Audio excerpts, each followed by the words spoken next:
Hello students, welcome to Achievers Academy and today I am going to complete the topic we left earlier. हम लोगों ने पहले पढ़ा था बैलेंसिंग ऑफ केमिकल रिएक्शन, लेकिन वो पूरा कंप्लीट नहीं हो पाया था. So today I will complete that with 2 examples. So आपका ये पूरा कंप्लीट हो जाएगा आज.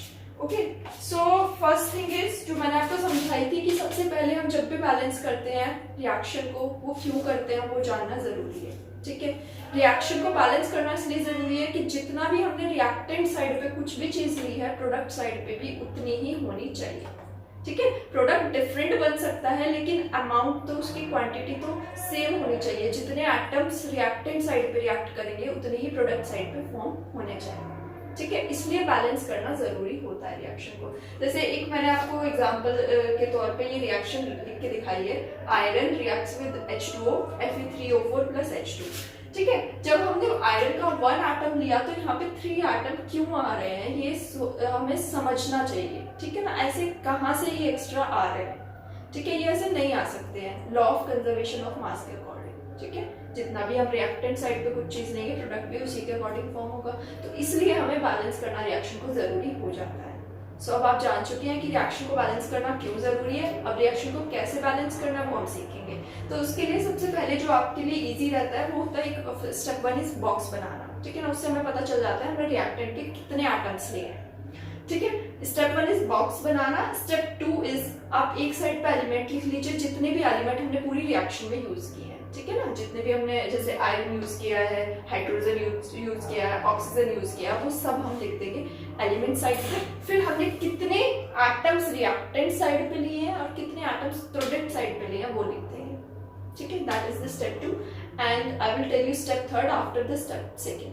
Okay, so here in this reaction step 2 में हमारा एलिमेंट हम यूज कर रहे हैं आयरन. ठीक है, so iron that is iron का सिंबल होता है Fe. उसके बाद हम यूज कर रहे हैं हाइड्रोजन. उसके बाद हम यूज कर रहे हैं ऑक्सीजन का. ठीक है, अब देखते हैं नंबर ऑफ एटम्स कितने हैं रिएक्टेंट साइड पे. यहाँ पे रिएक्टेंट साइड पे आयरन के कितने एटम हैं? ओनली 1. प्रोडक्ट साइड पे आयरन के कितने एटम्स हैं? आप देख सकते हो यहाँ पे 3 एटम्स हैं. उसके बाद आता है हाइड्रोजन. हाइड्रोजन के कितने एटम्स हैं रिएक्टेंट साइड पे? 2 एटम्स. प्रोडक्ट साइड पे कितने हैं? 2 एटम्स. ऑक्सीजन के कितने एटम्स हैं रिएक्टेंट? ओनली 1. प्रोडक्ट साइड पे आप देख सकते हो 4 है हमारे पास में. ठीक है, 4. अब नेक्स्ट स्टेप है हमारा कि हम उसको बेस मानते हैं जो सबसे ज्यादा एटम्स जिसके होते हैं, चाहे वो रिएक्टेंट साइड पे हो चाहे वो प्रोडक्ट साइड पे हो. तो आप इस टेबल के अकॉर्डिंग 1 2 1 3 2 4 इसमें सबसे ज्यादा एटम्स किसके हैं? 4. किसके हैं? ऑक्सीजन के. ठीक है, तो हम इसको प्रोडक्ट साइड पे ऑक्सीजन यहाँ पे आ जाते हैं. ठीक है, ये मैक्सिमम हमारे पास एटम्स है ये. तो अब इसको बेस समझ के हमें इस पूरी रिएक्शन को बैलेंस करना है. ठीक है, तो मैं आपको यहाँ पे लिख के दिखा देती हूँ. आपका एक Fe बॉक्स बनाया, हाइड्रोजन बॉक्स बनाया हमने. उसके बाद हमें मिला Fe3O4 बॉक्स बनाया. उसके बाद हमें मिला है H2 एक बॉक्स बनाया. ठीक है, हमने टेबल में लिख लिया है नंबर ऑफ एलिमेंट्स. अब हमें बैलेंस करना है इसको बेस मान के. इसको क्यों बेस मानना है? जिसके भी मैक्सिमम नंबर ऑफ एटम्स हैं हम उसको बेस मानेंगे. तो इसको बेस मान के लाइक ऑक्सीजन के 4 होने चाहिए. ठीक है ना, ऑक्सीजन के 4 होने चाहिए रिएक्टेंट साइड पे भी, लेकिन रिएक्टेंट साइड पे कितना है? सिर्फ 1 है. तो हमें इसको 4 करने के लिए हम यहाँ पे कोफिशिएंट 4 लगा देंगे. लेकिन अब क्या हुआ? ऑक्सीजन तो 4 हो गया, दैट इज ओके, लेकिन हाइड्रोजन 8 हो गए. 4 2 जा 8. ठीक है ना, अब हमें इसको बैलेंस करना पड़ेगा प्रोडक्ट साइड पे हाइड्रोजन को. ठीक है, तो यहाँ पे हम क्या करेंगे? 4 4 2 जा 8, जिससे कि हमारे बैलेंस हो जाए हाइड्रोजन. ठीक है, तो अब हमारा क्या क्या बैलेंस हो गया, हाइड्रोजन बैलेंस हो गया हमारा और ऑक्सीजन बैलेंस हो गया, बचा क्या हमारा आयरन बचा, that is Fe atom. Fe कितने हैं हमारे प्रोडक्ट साइड पे 3 और इधर है सिर्फ 1, तो हम इसको रिएक्टेंट साइड पे 3 लगा के इसको बैलेंस कर देंगे, तो हमारा बैलेंस्ड केमिकल रिएक्शन में मिल गई 3 Fe, ठीक है, प्लस 4 H2O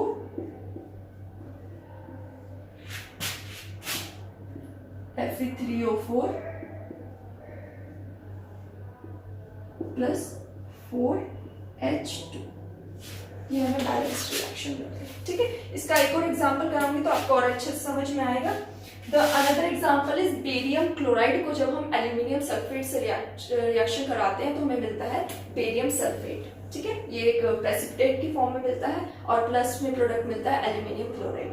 ये हम इंडस्ट्री में भी बेरियम सल्फेट का यूज करते हैं, इसका यूज होता है आपका प्लास्टिक इंडस्ट्री में यूज होता है, पेंट्स में यूज होता है, ठीक है ना, क्योंकि ये व्हाइट कलर का होता है तो इसको फिलिंग वगैरह में हम यूज करते हैं, पेंट इंडस्ट्री वगैरह में भी। ठीक है, बहुत इंपॉर्टेंट कंपाउंड है ये।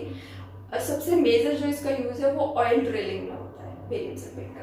चलो अब हम इसको बैलेंस करना सीखते हैं। तो सबसे पहली चीज है box banana, that is very easy. उसके बाद second thing is number of element, number of atoms, reactant और प्रोडक्ट साइड पे हम देखेंगे।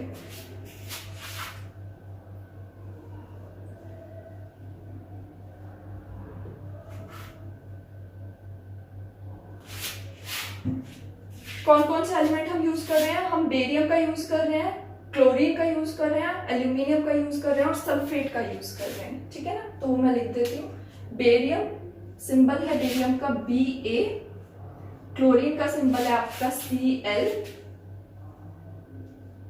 एल्यूमिनियम का सिंबल है आपका Al और सल्फेट इज SO4। अब हम देख लेते हैं कि हमारा रिएक्टेंट साइड पे कितने एटम्स हैं और प्रोडक्ट साइड पे कितने एटम्स हैं। बेरियम के कितने एटम्स हैं हमारे रिएक्टेंट साइड पे ओनली 1, प्रोडक्ट साइड पे आपके बेरियम के ओनली 1, सो 1 and 1। क्लोरीन के कितने एटम्स हैं हमारे 2 at the reactant side, 3 at the product side. Aluminium is 2 at the reactant side, aluminium is only 1 at the product side. SO4 is 3 at the reactant side and SO4 is only 1 at the product side। ठीक है ना, अब देखिए इसमें हमारे पास जो maximum number of atoms, step third होता है, हमें मैक्सिमम नंबर ऑफ एटम्स देखने होते हैं। मैक्सिमम नंबर ऑफ एटम्स 3 है क्लोरीन के और SO4 के 3, तो इन्हीं को बेस मान के हम बैलेंस करने की कोशिश करेंगे। ठीक है, तो पहला एग्जाम्पल इज क्लोरीन। क्लोरीन यहाँ पे हमारे पास है 3 और रिएक्टेंट साइड पे है उसके 2, तो इसको बैलेंस करना, इसे बेस मानकर इट्स लिटिल डिफिकल्ट, तो हम सल्फेट को मानेंगे बेस। ठीक है ना, क्योंकि यहाँ पे 3, 2 ऑड और इवन का केस है। ठीक है, तो हम सल्फेट को मानेंगे बेस, ये सल्फेट आपका। ठीक है ना, इसको बेस मान के हम रिएक्शन को करेंगे। सो फर्स्ट थिंग इज कि इसको हम बॉक्स बना लेंगे। सेकेंड स्टेप इज हमने वो लिख चुके हैं। थर्ड स्टेप इज इसको बेस मानना है SO4 को। तो SO4 3 है, वहां पे सिर्फ कितना है हमारे पास में, SO4 सिर्फ 1 है, तो उसको हमें 3 करना है। ठीक है, तो हम यहाँ पे 3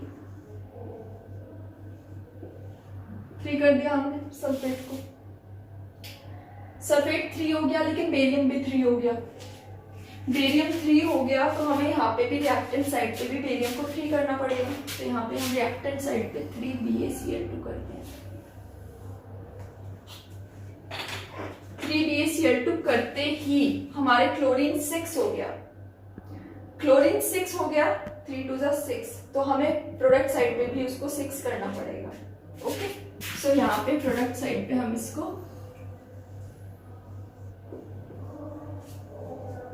2 कोएफिशिएंट लगा के हम इसको 6 कर पाएंगे। 2 3 6। ओके, सो अब हमारा क्या हो गया, 2 एटम्स आ गए एल्यूमिनियम के और यहाँ पे कितने हैं, 2 हैं एल्यूमिनियम के, तो इसमें हमें कुछ बैलेंस करने की जरूरत ही नहीं है। ठीक है, तो हमारा अब आप देख सकते हो कि जितना भी हमारा जो भी एटम रिएक्टेंट साइड पे है उतना ही प्रोडक्ट साइड पे है। यही law of conservation of mass कहता है। ठीक है, तो इसी के साथ हमारा ये कंप्लीट हो गया। बैलेंसिंग ऑफ रिएक्शन आपको आई होप आ गया होगा. So please like our channel, subscribe it and share your queries in comment section. Thank you.